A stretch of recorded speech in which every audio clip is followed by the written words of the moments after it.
Hello and welcome to Newswire. I'm Ayza Omar. Now, Pakistani Prime Minister Imran Khan, he's met with the Malaysian Prime Minister Mahathir Mohamad on Tuesday in Putrajaya in Malaysia. Now, Prime Minister Khan left for this two-day working visit on Monday with the aim to further enhance and solidify long-standing brotherly relations between these two nations. Prime Minister Mahathir and Prime Minister Khan, they've talked about a whole range of issues, especially the desire of both countries to build on and advance trade, commerce, investment, and even defense between the two nations.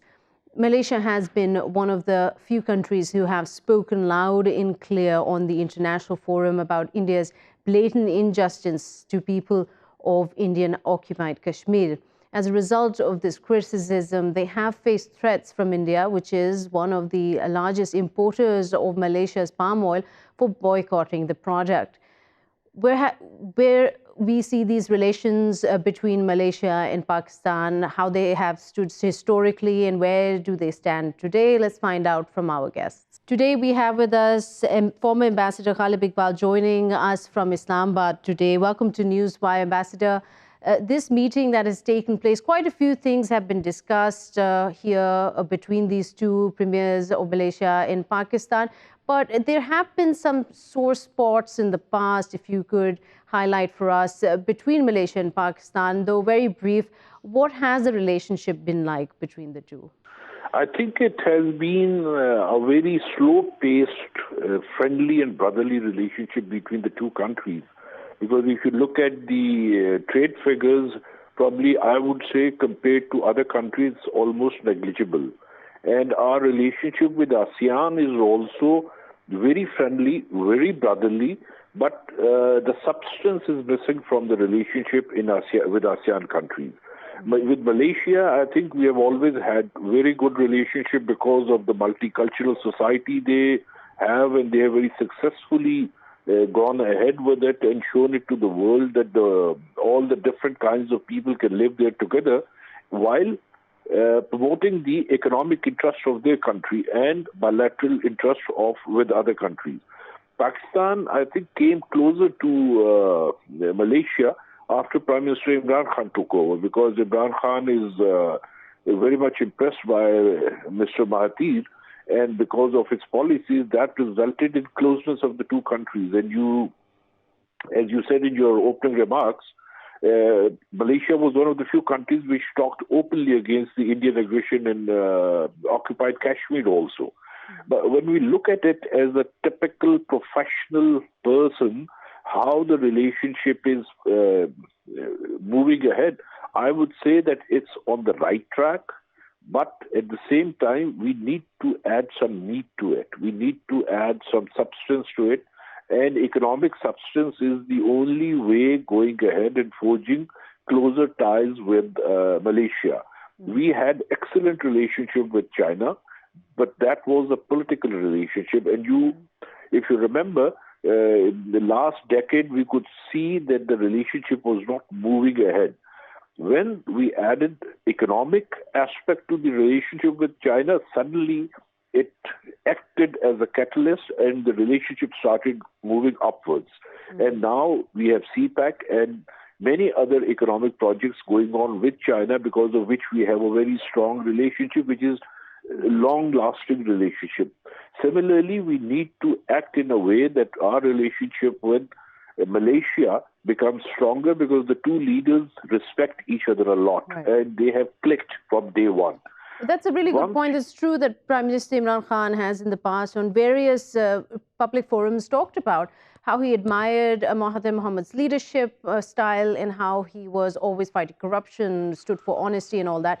You talk about a very key concept here, that there has to be more of an economic sort of back and forth between the two nations to cement this relationship. Now, there's an understanding that both the premiers, they've inked about 5 memorandums of understandings in areas ranging from telecommunication, information technology and power generation, and a whole lot more. What is your sense of where these MOUs stand at the moment, considering that one could assess this to be just the beginning of a relationship? Can we see this moving forward?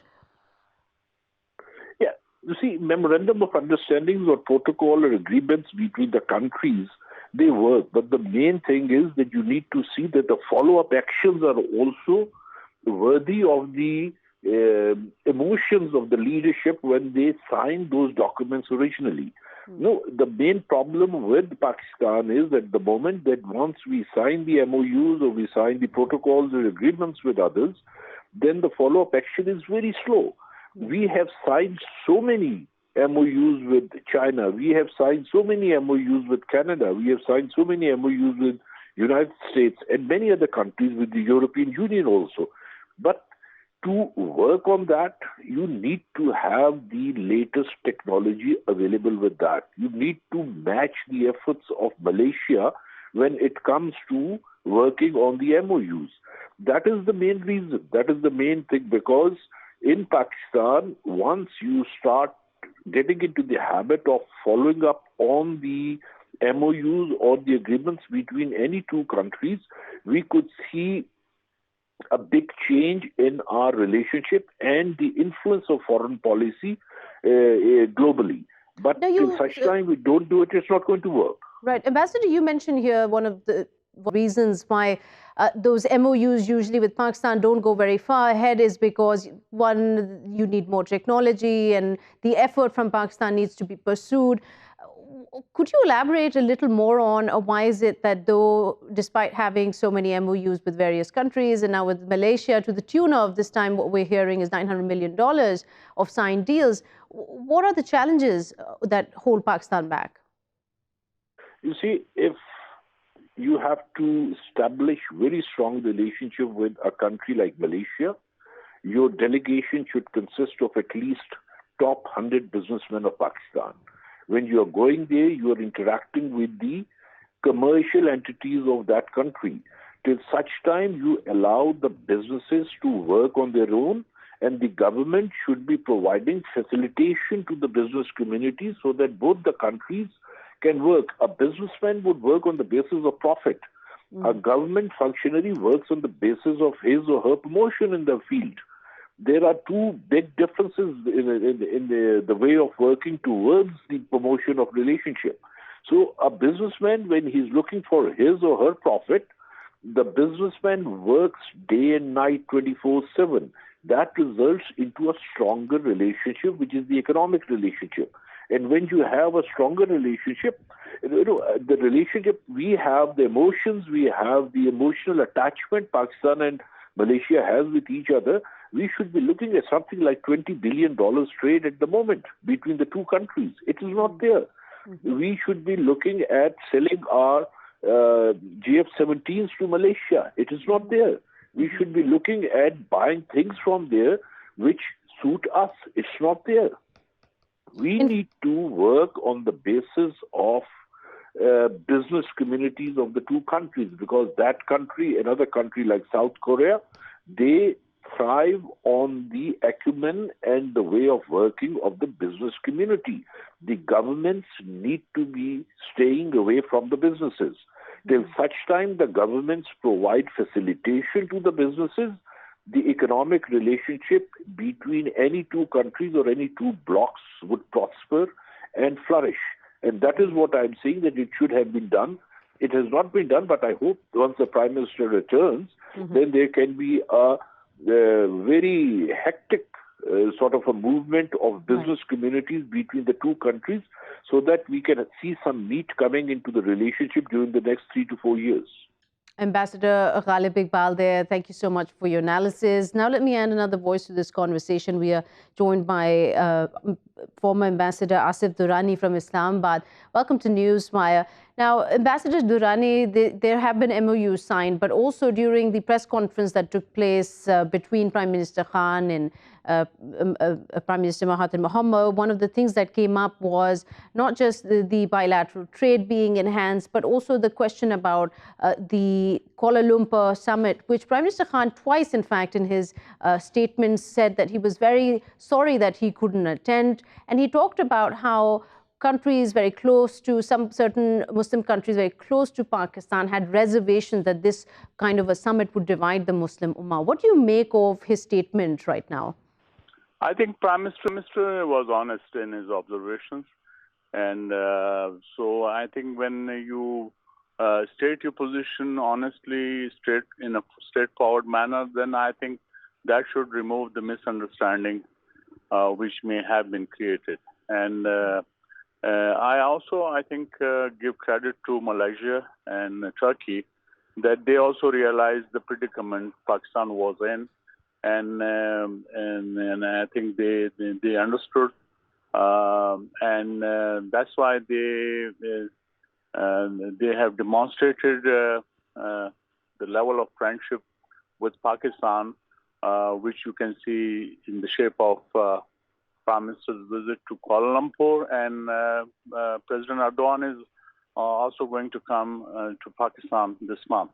So I think those misunderstandings which were earlier talked about have been addressed and removed. So you're talking about his honesty having been a really good move on Prime Minister Khan's part. It was a refreshing statement to hear, and twice he mentioned it. In fact, one of the reporters in the press conference even approached him and said, would he attend next year if the summit was held again? And he said, absolutely, which then makes me ask that this is again the second trip that Prime Minister Khan has made since his taking up the role as Prime Minister of Pakistan. I mean, he's giving a lot of importance to Malaysia at a time an extradition treaty was also signed. Where is this relationship from a geopolitical strategic sort of angle headed, in your opinion? Ayza, I think that countries like Malaysia, Turkey, Indonesia, which are influential Islamic countries, and on the other hand, you see in the OIC, Arab countries led by Saudi Arabia, especially in the OIC. So they, in such a manner, this kind of grouping is emerging, whether we like it or not. We, when I say we, I mean our Arab friends, because Arabs have also made a group. And then they cannot just dictate terms, and this is what has been going on in the OIC. I know for sure that some Arab friends wanted to make India as an observer. So in that manner, I think they wanted to put Pakistan under pressure.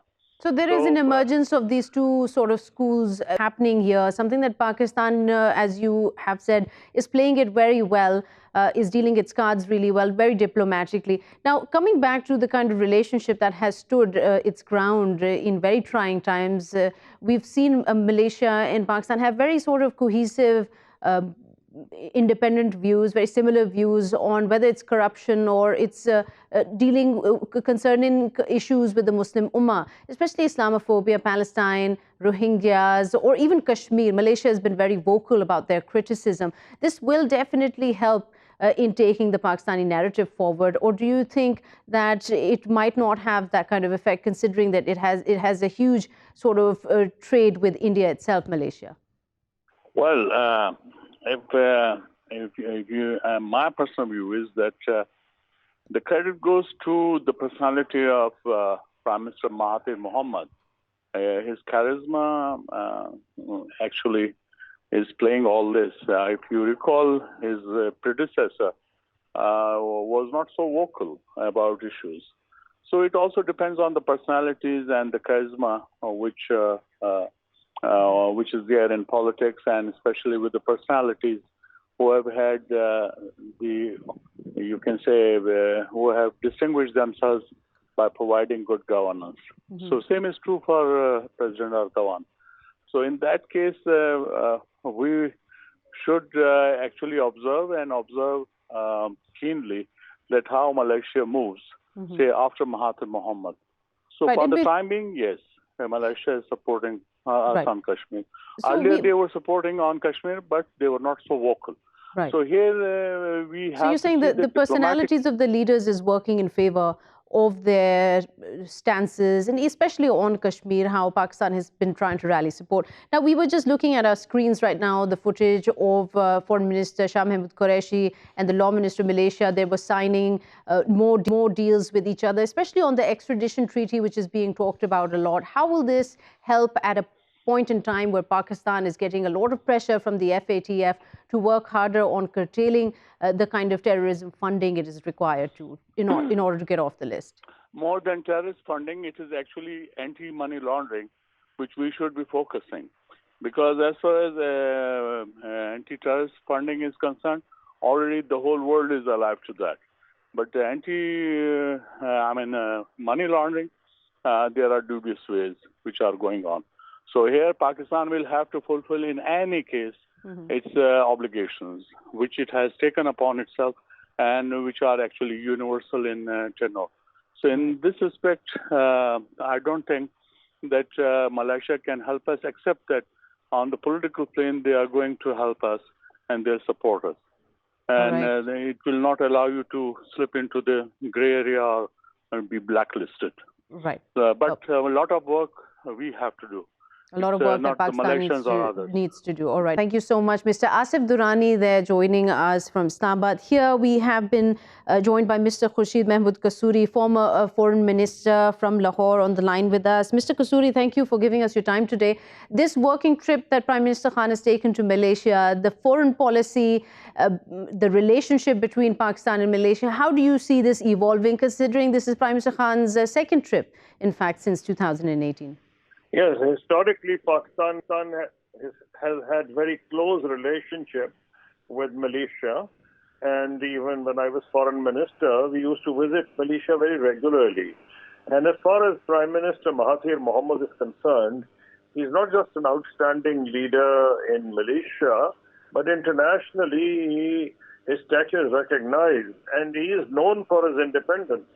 Even at that time, when Malaysia was probably not economically as well off as it is now today, even then it was well off, but now it is much, he used to up his own views on foreign policy. He used to resent what he regarded as American interference in the affairs of the region. He wanted an independent currency, free of dollar. So he was a man of his own views, and he was a strong supporter of Pakistan and of the Kashmir cause. And on the economic side of it, Malaysia and Pakistan had a lot of economic cooperation since 2007 when they signed the Malaysia-Pakistan Closer Economic Partnership Agreement. And now talking about how to enhance that bilateral trade relationship. How do you see this moving forward, considering they've just been MOUs signed right now to the tune of $900 million? Now, the point is this, that Malaysia and Pakistan have had a very long relationship, particularly because we are one of their largest importers of palm oil. And also Pakistani labor was quite popular at one stage in Malaysia. And I believe that during the current trip, efforts will be made for Pakistani labor to also go to Malaysia. And there were some reports about Pakistan security guards. And the number mentioned, I don't know if it's correct, was about 100,000. Now, Malaysia has a lot of guards, I've noticed, largely from India and some other countries. And most of the guards are Sikhs. And if Pakistanis also go as guards, I think it will provide a useful opportunity for retired policemen and military personnel and also other people who are properly trained to go as guards. And but it will further strengthen our relationship with a key country in ASEAN. At one stage, Pakistan and Indonesia were very close. In fact, we were so close that in the 65 war, Indonesia offered naval support and help to Pakistan. But I remember that as far as Malaysia is concerned, it's always been supporting Pakistani causes, the cause of Kashmir. And the fact that the Prime Minister has gone there after what was regarded as a bit of an unfortunate incident when he could not visit Malaysia for whatever reasons. Of course, the Turkish president was very forthright, and he said that there were some pressures applied on Pakistan. But yes, when you go for an independent posture, you have to be free economically. And we have a lot of economic constraints these days. Right. And because of that, I think Prime Minister perhaps was embarrassed himself, I have no doubt, that he had to opt out of the conference in Kuala Lumpur, which was attended by the President of Turkey and the Prime Minister of Malaysia. And it's important to note that despite the fact that Prime Minister Imran Khan was absent from that conference, both the countries spoke very strongly against human rights violations by the Indians in Kashmir. So, I mean, they stood their ground despite the fact that Pakistan was absent. So I'm very happy that Prime Minister Imran Khan will now be visiting, is now visiting Malaysia. Right, and Mr. Kasuri, I should mention here earlier today when there was a press conference between Prime Minister Mahathir Mohamad and Prime Minister Khan, and both of them gave their independent statements. Prime Minister Khan actually mentioned twice that he was very sorry that he missed the Kuala Lumpur summit, and he mentioned that there are friends very close to Pakistan who had misapprehensions, had reservations that this conference might split the Muslim Ummah, and that he was very glad that that sort of misapprehension has been cleared. In fact, this Kuala Lumpur summit turned out to be uniting the Muslim Ummah. And he even answered a question from a reporter that if the summit took place again the next year, he would definitely attend. Well, I'm very glad that he said that. I think it needed to be clarified. And yes, there were apprehensions expressed by Saudi Arabia, and this was done quite publicly because there was a telephonic conversation reported at that time between the king of Saudi Arabia and the Prime Minister of Malaysia, in which the king did express such apprehensions that a conference that was being called on that occasion could have the potential of splitting the Muslim world. So I'm very happy that Prime Minister Imran Khan said what he did after his meeting with the Malaysian Prime Minister. And it's high time that leading countries of the Muslim world close their ranks, particularly on issues like Palestine and Kashmir. Otherwise, if they do not stand up for their own causes, why should they expect others to stand up for their causes? Absolutely. Mr. Kasuri, thank you so much for speaking to us there on the Prime Minister's visit to Malaysia. And with that, we're going to take a quick short break. We'll be right back.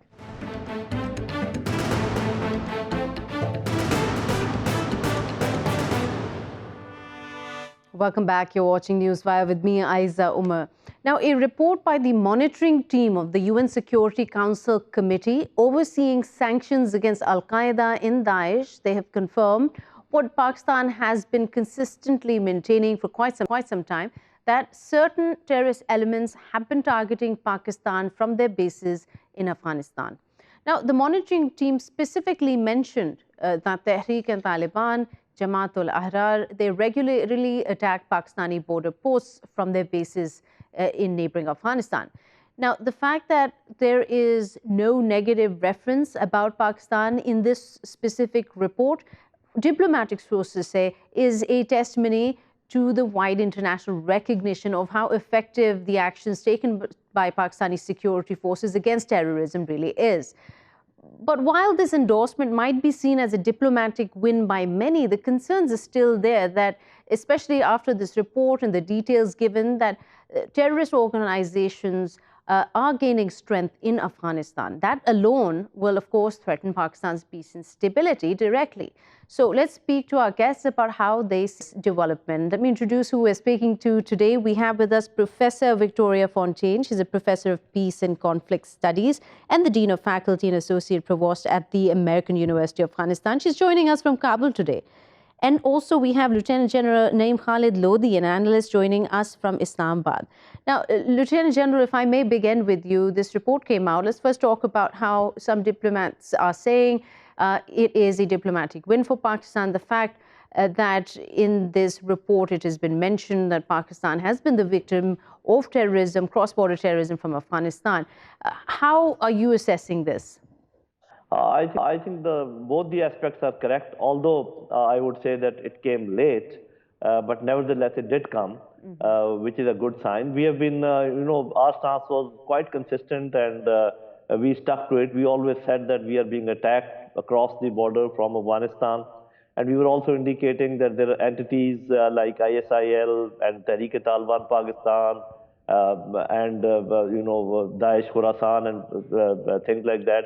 And we were also saying, and I think we have said it several times, that we suspect that RAW and maybe the intelligence agencies of Afghanistan, Afghan government, they are supporting it, or at least they are keeping a blind eye as far as their activities are concerned. Whereas we do understand that there are ungoverned spaces in Afghanistan, as there were in Pakistan also some time back. So probably they might not be having all that control, but we did sense that a few of these entities were being facilitated. But as far as the new entities which have come up, especially those who have joined later, ISL and the Tehrik-e-Taliban, Pakistan is an old entity. They have been, and again we were saying that all Taliban are not bad. There are categories of Taliban, and we were ridiculed. We said, we were being told that only good Taliban is a dead Taliban. There's no such thing as good Taliban and bad Taliban. We were not saying. We were saying they are different entities. Some of them are not doing anything to us. Others are doing a lot to us. So whether good or bad, we were just trying to distinguish between them. So I think all that has been redeemed. And now this report from a very authentic source, it shows that Pakistan was right, whatever they were claiming and whatever they were saying. Absolutely. Now, Victoria, coming to you, considering that Pakistan has been criticized, especially in the recent past when the first attempt to US-Afghan Taliban talks were initiated, President Trump reached out to Pakistan trying to get their support on this. The criticism was heavy. Now, considering this report, do you see this as, in a way, clarifying a lot of misapprehensions people had about Pakistan's role with influencing or not influencing the Taliban in these talks? So I think that for me, this report is really welcome because for the first time, it emphasizes that issues are on both sides along the border. It emphasizes that both governments are actually blaming one another for that issue that is that should not, let's say, foster blame, but that should actually foster effective cooperation from security services on both sides of the border. So from that perspective, yes, this report is very welcome and is finally understanding that problem as a systemic problem and not just a national problem on either side.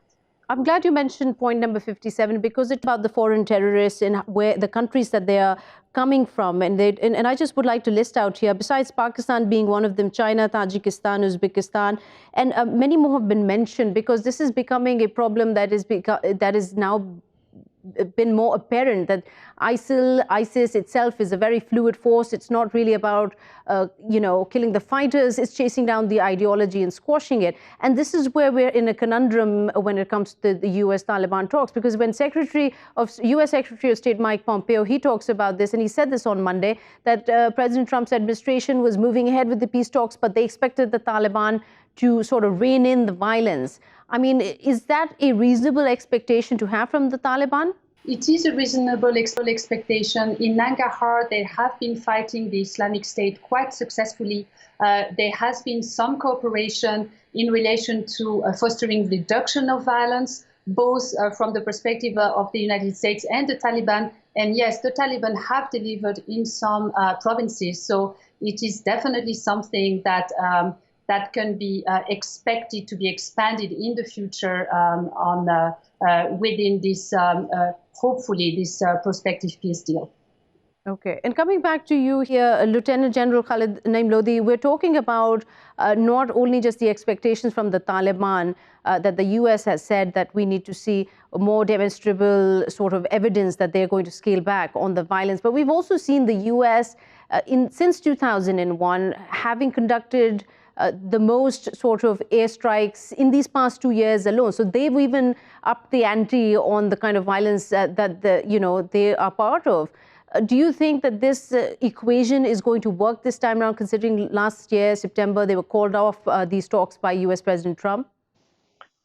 I think as I see the things today, it seems that both the sides are quite amenable towards peace, and they are either fed up or they want to really change their stance or whatever it is.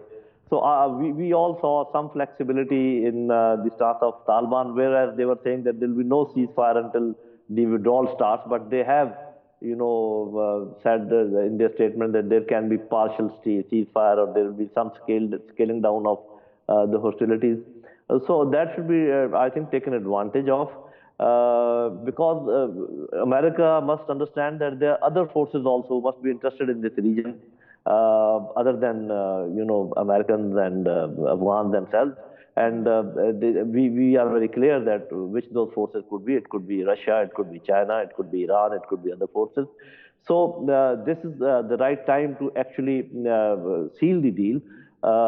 As far as things are concerned, for example, if Americans want to leave some bases as they are, I think they are indicating, so they'll have to talk to Taliban and Pakistan. They have done enough. They have done a lot actually.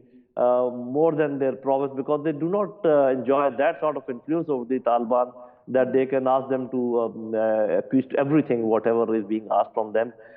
We have done our bit. We will keep on. We are for peace because that helps peace in Pakistan. But to what extent the Taliban will further extend the ceasefire and whether they will further scale down this violence, it is anyone's guess. And one thing I must add that we have all noticed that so far Taliban are without any anti-aircraft, guns or missiles, and if somebody decides to arm them with that, it will create a big problem for Americans. So far their aircrafts are flying without any trouble. Their helicopters are flying without any trouble. So before that happens, it would be my advice that this is good time to accept each other's terms.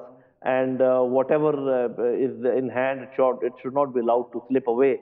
So I feel that more than this probably will not be possible either from Taliban or from the American side. This is good time for finalizing. Lieutenant General, mentioned specifically this, that right now to this point we haven't seen anti-aircraft missiles or guns in the hands of Taliban. If somebody does arm them with that, this deal could be out of the window. Is there a specific concern you're trying to address here?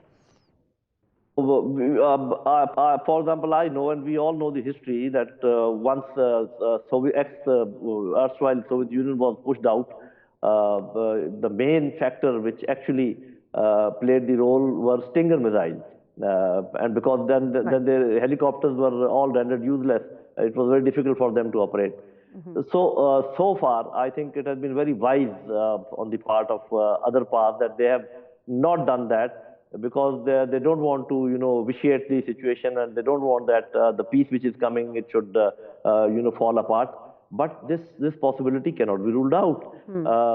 So I would suggest both the parties that if somebody listens to us, that this is good time that they must seal this peace agreement.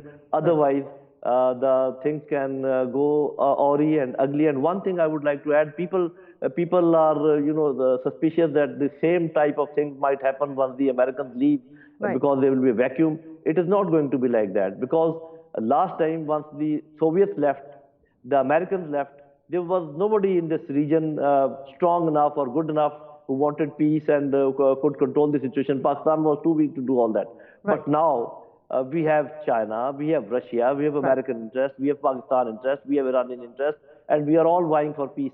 So I think that sort of situation may not occur again. Lieutenant General, there's still concerns though. And Professor Victoria, this question is to you. Especially in the report, it categorically says that how the reduction of forces of the United States from Syria has seen like the kind of repercussions that are not conducive to peace in the region, that the presence of ISIL there, and it's a similar situation in Afghanistan, the presence of ISIL, of Daesh in Afghanistan, in the areas where Taliban doesn't have a hold on. I mean, if the US troops are to withdraw for the sake of establishing this peace treaty with the Afghan Taliban, it really puts at risk neighboring countries as well as Afghanistan itself, whether ISIS could reclaim their presence or strengthen their presence. Do you have similar concerns about this? Yes, I mean, there is a similar concern in Afghanistan. And I guess that, going back to my point earlier, cross-border violent extremism actually goes both ways. And so if there is a vacuum created by the departure of the United States, it is going to be the time and the opportunity for different countries across the region to actually effectively cooperate with one another to try and reduce this violence from a systemic perspective. But of course, the concern exists in Afghanistan. The Afghan government has been cracking down on terrorism for some time with some very, very effective measures that have taken place since last September. It has yielded a lot of fruits and positive outcomes. And so there is a capacity in Afghanistan to reduce violence. That capacity can only be, in a way, effective if it is shared with other neighboring countries. So it's really a big moment of opportunity. And that report, that UN report, is actually paving the way for that opportunity to occur. All right. Professor Victoria and Lieutenant General Naeem Khalid Lodhi, thank you so much for sharing your thoughts on this. Unfortunately, we've run out of time and we have to say goodbye, but we'll see you again tomorrow with more news and analysis from around the world. Till then, goodbye.